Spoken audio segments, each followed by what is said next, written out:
Cartoons के एक animated short पर आधारित इस पड़ताल में आपका स्वागत है। आज हम एक ऐसे स्कूल की दुनिया में गोता लगाने वाले हैं जो सच कहूं तो स्कूल कम और एक बहुत ही अजीब जेल ज्यादा लगता था। तो चलिए इस अनोखे कैद खाने के एक एक नियम को समझना शुरू करते हैं। कहानी की शुरुआत ही जबरदस्त लाइन से होती है और ये कोई मजाक नहीं है। ये उस दुनिया की सच्चाई है जिसमें हम झांकने वाले हैं।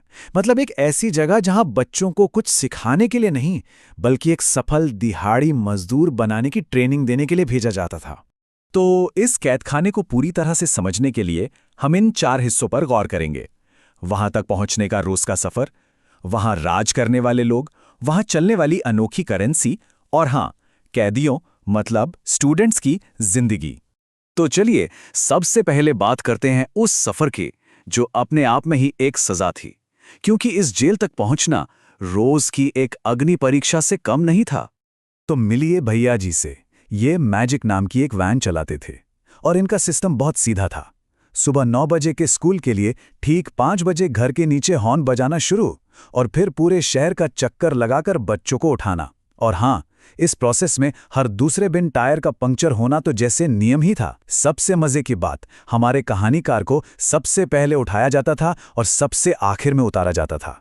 अब इस कहानी में एक और किरदार था, ऑटो ड्राइवर। ये भैया जी का दोस्त भी था और सबसे बड़ा दुश्मन भी।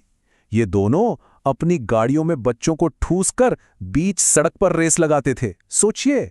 और एक ऐसी ही रेस का नतीजा ये हुआ कि जब ऑटो वाले ने पीछे मुड़कर देखा तो उसकी गाड़ी में एक भी बच्चा नहीं था। सब के सब रास्ते में गिर चुके थे। अच्छा, तो अब जब कैदी किसी तरह स्कूल पहुंच ही गए हैं तो चलिए अंदर चलते हैं और वहां के अजीबोगरीब पावर स्ट्रक्चर को समझते हैं। मिलते हैं उन लोगों से जो इस जेल को चलाते थे। और इस कैदखाने की सबसे बड़ी अधिकारी थी इंचार्ज, जिन्हें हर कोई बस डॉन के नाम से जानता था। डॉन का व्यक्तित्व कह सकते हैं काफी दिलचस्प था। कद छोटा, पेट मोटा और समय के साथ उनकी हाइट भी कम होती जा रही थी। वो कार भी खड़े होकर चलाती थी क्योंकि बैठकर उन्हें डैशबोर्ड के ऊपर से सड़क ही नहीं दिखती थी। और अफवाह ये थी कि इसी कोशिश में वो रोज 2-4 कुत्तों को कुचलते नहीं स्कूल पहुंचती थी। बस यही एक लाइन उनकी ड्राइविंग की पूरी कहानी बता देती है। मतलब इतनी कोशिशों के बाद भी जब नज़ारा साफ नहीं होता तो इसका खामियाजा बेचारे कुत्तों को भुगतना पड़ता था। और स्कूल में डिसिप्लिन बनाए रखने का उनका तरीका तो और भी कमाल था। वो छत पर बाकायदा एक स्नाइपर राइफल लेकर बैठती थीं और कोई भी स्टूडेंट जरा भी नियम तोड़ता दिखता तो उससे वहीं ढेर कर दिया जाता था।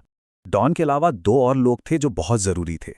एक थीं झमू दीदी, जो थीं तो सफाई कर्मचारी पर आती बुलेट से थीं और अफवाह थी कि स्कूल की असली मालकिन वही हैं। और दूसरे थे भूषण सर, स्पोर्ट्स टीचर, जिन्हें बच्चों की स्मगलिंग का इतना शक था कि वो हमेशा बैक चेक करते रहते थे। देखिए, हर जेल का अपना एक अंदरूनी सिस्टम होता है ना? तो अब बात करते हैं उस चीज की जिस पर इस स्कूल का पूरा सोशल और इकोनॉमिक ढांचा टिका हुआ था, और वो चीज थी पेन। जी हां, यहां पेन सिर्फ लिखने की चीज नहीं था, ये यहां की ऑफिशियल करेंसी थी। जिसके पास जितने महंगे और ज्यादा पेन होते, वो उतना ही अमीर और पावरफुल माना जाता था। इस इकोनॉमी ने एक तरह की जाति व्यवस्था बना दी थी। आम जनता के पास था 5 रुपए वाला जिफी जेल, गरीबों के पास 3 रुपए वाला यूज एंड थ्रो, और जो अमीर थे उनकी पहचान थी ट्राइमैक्स पेन से। ये अपने आप में समाज पर एक बहुत बड़ा सटायर है कि कैसे बच्चों के बीच भी हैसियत चीजों से तय होती है। और इस करेंसी का लेन देन कैसे होता था? वो होता था पेन फाइट्स के जरिए। ये एक तरह का जुआ था जहां हारने वाले का पेन जीतने वाले का हो जाता था। कुछ बच्चे तो अपना सब कुछ दांव पर लगाकर कर्ज में भी डूब जाते थे। चलिए अब जरा इन कैदियों यानी स्टूडेंट्स की रोजमर्रा की जिंदगी और उनके स्ट्रगल पर एक नजर डालते हैं। स्कूल के टीचर भी किसी से कम नहीं थे। मिसाल के तौर पर इंग्लिश टीचर छोटा भीम, उनका पसंदीदा काम था लड़कों को पीटना। अब कद छोटा होने की वजह से मुंह तक हाथ पहुंचता नहीं था, तो वो उछल उछल कर मारते थे। और पढ़ाने का स्टाइल, अरे वो इंग्लिश को इंग्लिश में ही ट्रांसलेट कर देते थे। तो सवाल ये उठता है कि भाई जब टीचर ऐसे हैं तो इस स्कूल में किसी को तरक्की मतलब प्रमोशन मिलता कैसे होगा? क्या तरीका था? जवाब बहुत ही आसान और भयानक है।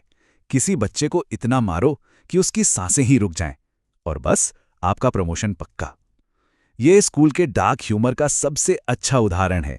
इस स्कूल में एक ऐसी जगह भी थी जहां टीचर्स का नहीं बल्कि स्टूडेंट्स का राज चलता था। वो जोन था वॉशरूम।